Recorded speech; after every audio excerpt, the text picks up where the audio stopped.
In Palestine, the Israeli siege continued on Thursday with rising number of dead and wounded. In Haiti, army gangs continue the attacks on exclusive areas of Port-au-Prince while the civil. Sudan is on the brink of a food catastrophe.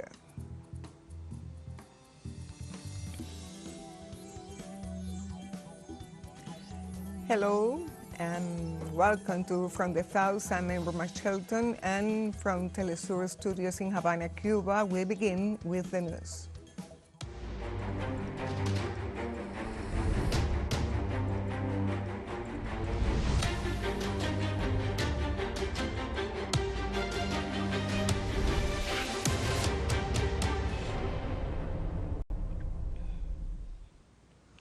On Thursday in Palestine, in the framework of 170 days of Zionist attacks, dozens of Palestinians were killed and injured by the Israeli occupation troops, mostly women and children. Precisely for the fourth consecutive day, the occupying forces carry out a fierce operation in the Al-Rima neighborhood inside the Al-Shifa medical complex. In this sense, United Nations Secretary General expressed his concern for the severe situation and reiterated that attacking hospitals is a war crime. In the meantime, health authorities confirm more than 100,000 Palestinian victims among the total number of dead and wounded.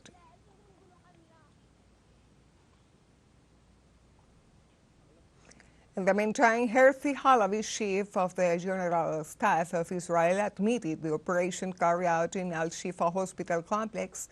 And in this regard, the aim was to put pressure on Hamas despite Gaza's denounce a fierce bombardment on civil population within the health facility just in the middle of the holy month of Ramadan. In turn, the Zionist military avoided mentioning civilian casualties, citing only that 50 Hamas members died during the attack. It should be noted that in November, Israel and the United States claimed to have evidence that the hospital was under Hamas command, but never proved it.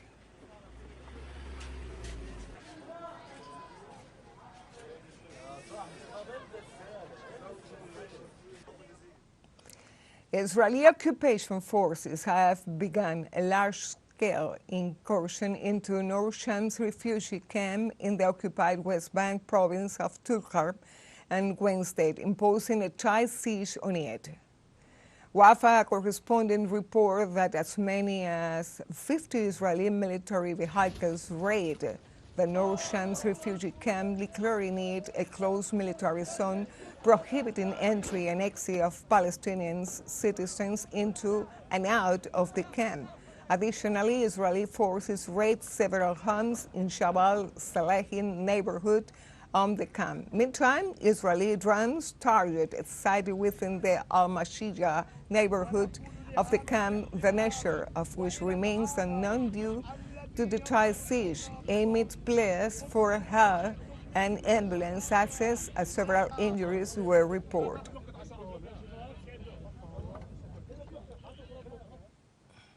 Twelve civilians, including at least 2 children, were killed on Wednesday in Israeli airstrike that targeted residential homes in different areas in the northern and southern regions of the Gaza Strip. According to sources, Israeli warplanes bombed the Isra family home east of Rafah city in the southern Gaza Strip, killing 6 civilians and causing injuries to several others. An Israel strike also targeted a house belonging to the Habush family west of the Gaza city, resulting in the killing of mother and her son. Israeli military drones also targeted a group of civilians near the Hamuda crossing east of Jabalia in the northern Gaza Strip, killing the 3 civilians and injuring 10 others.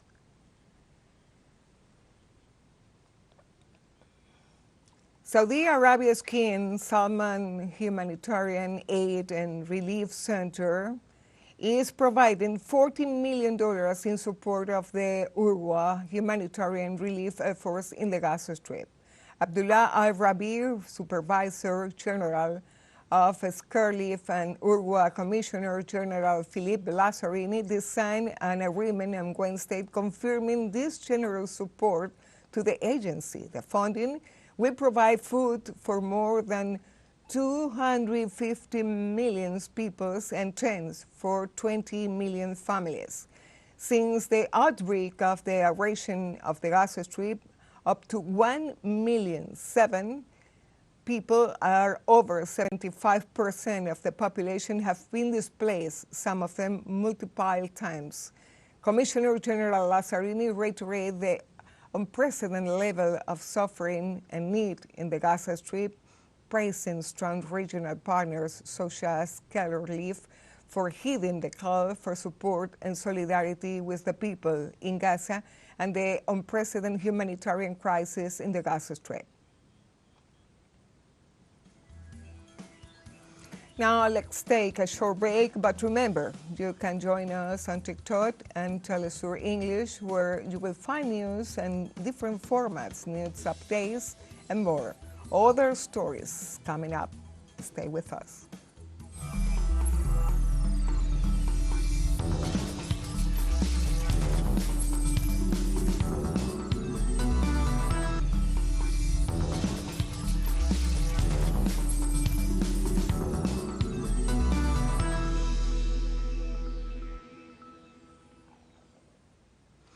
The gangs that besieged Port-au-Prince, the capital of Haiti, have strengthened and spread their attacks to the exclusive zones and embassy headquarters. Meanwhile, negotiations to form a transitional government are proceeding very slowly. Pétionville, an area of high standing where diplomatic missions are located, residents of foreigners and wealthy nationals, is shaken for more than 24 hours by shots and explosions. In the streets of the capital, which seem be left to their fate, bodies, and destruction, the United States has limited itself now after imposing the appointment of Ariel Henry and his subsequent resignation to evacuating as far as the Dominican Republic its nationals.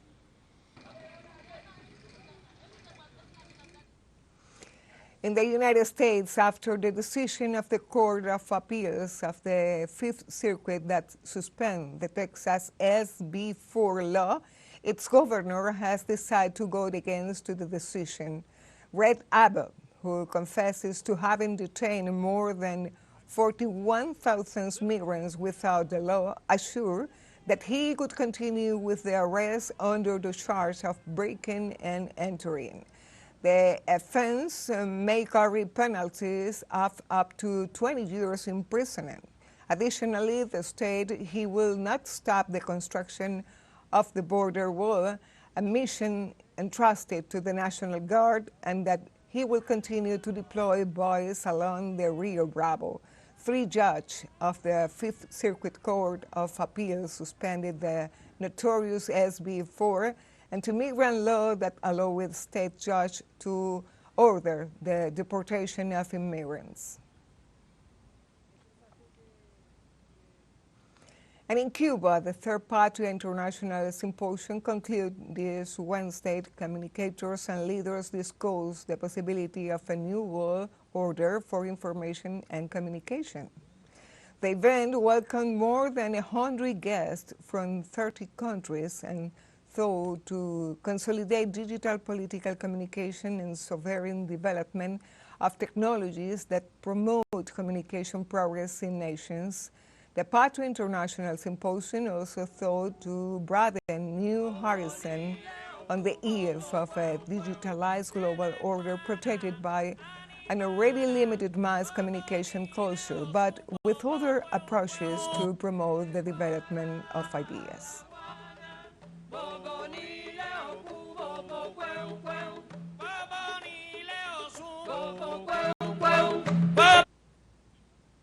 Speaking to our multi-platform, the president of TeleSUR, Patricia Villegas, assured that today's communication is not only a problem for journalists and communicators, and added that it is also necessary for the information to be pleasant so that it can easily reach the whole audience. Communication today is not only a problem of journalists, it is not only a problem of communicators, within mathematicians, engineers, and statisticians who are next to the newsrooms, as well as the journalists, and all of them are helping in the creation of that message so that it can really reach the audience. Certainly, one of the keys is to make an aesthetic communication, to make a beautiful, pleasant communication that can be heard. That is, that one can see it well, that we do not have to make a great effort to see our contents. It means that we must be able to compete technically and aesthetically with the dominant communication. The president of TeleSUR also made a statement on the Israeli genocide against the Palestinian people. It is a great challenge because we have to tell that there is a genocide in Gaza and that genocide is portrayed as tragic as it is. In other words, there are mutilated bodies, there is a completely besieged population. Children are running after trucks to get a piece of bread. That is what is happening, but at the same time other things are happening in the world, and we must have the possibility to show this multiplicity of actions and increasingly show on our screens these other contents, these other concerns.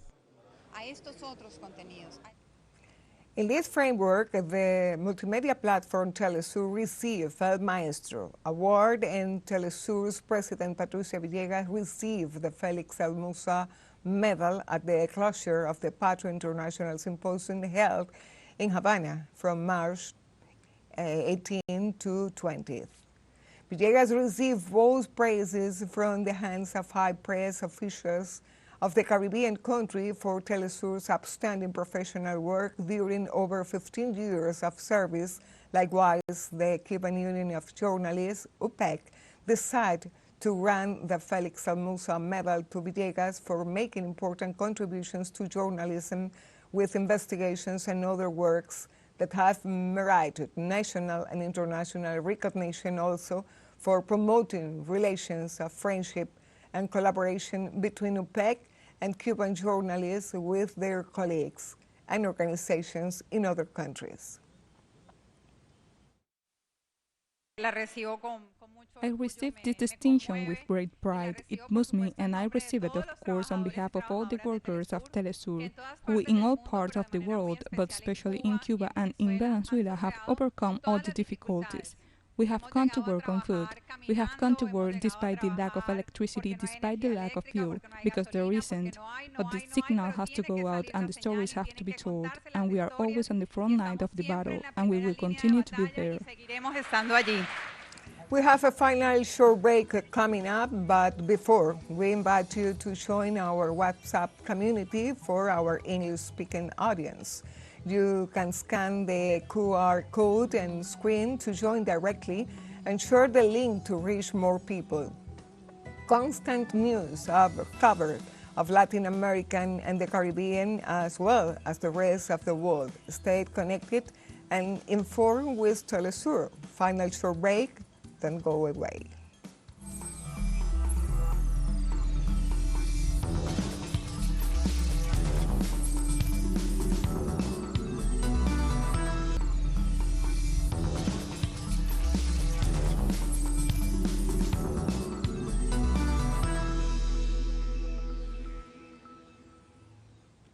Welcome back to From the South. In Sudan, the war started last year.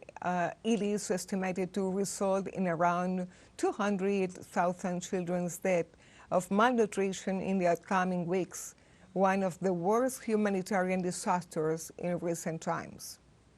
The country, which has already experienced the large internal displacement crisis in the world, with 6.5 million people's pilgrimage within the territory, is experiencing a situation of acute food insecurity.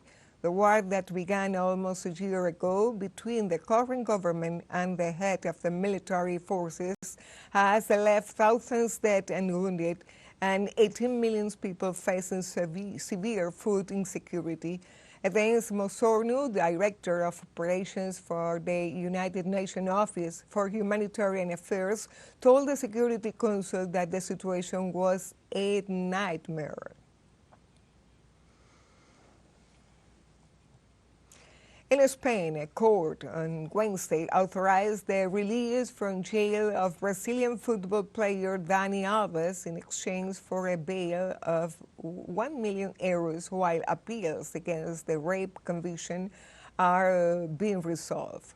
It is ruling that Barcelona court granted Alves provisional release in exchange for the payment of €1 million bail and the handover and his Spanish and Brazilian passport. The Brazilian player is also required to remain in Spain and show up in court on a weekly basis. The court decision comes one day after Alves' lawyer claimed the 40-year-old footballer had already served a quarter of his sentence and deserved prison benefits. The court's rulings drew a furious response from the victim's lawyer, who denounced the decision as justice for the rich.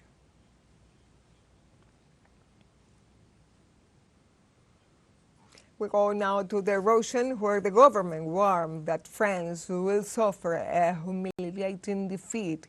It is decided to send troops to Ukraine. The vice president of the Russian Security Council, Dmitry Medvedev, assured that eliminating French military personnel systematically could not be the most difficult task, but the most important one. The vice president of the Security Council assured that the number of convinced delivered to France will make it impossible to hide the massive deaths of professional soldiers. In this regard, Medvedev warned that France will not be able to excuse itself by saying that the professional troops are working as mercenaries, and asserted that the French military, once they enter Ukraine, will become full-fledged fighters as part of an interventionist contingent.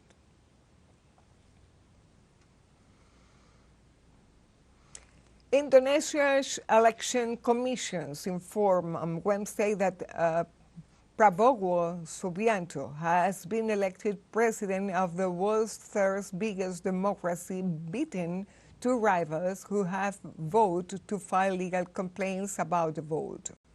The defense minister already declared victory last month after unofficial counts showed him winning a majority. The candidate was officially confirmed as a winner Wednesday after receiving more than 96 million votes, 58.6% of the total, and enough to secure a first-round majority. Speaking outside his house in the capital, Jakarta, Prabowo thanks Indonesians and his party for helping him rise to the country's highest office.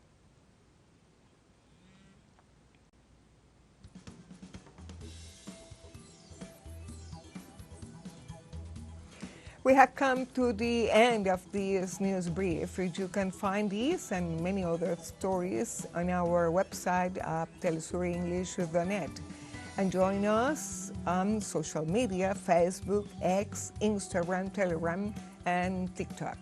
For TeleSUR English, I am Irma Shelton. Thank you for watching us.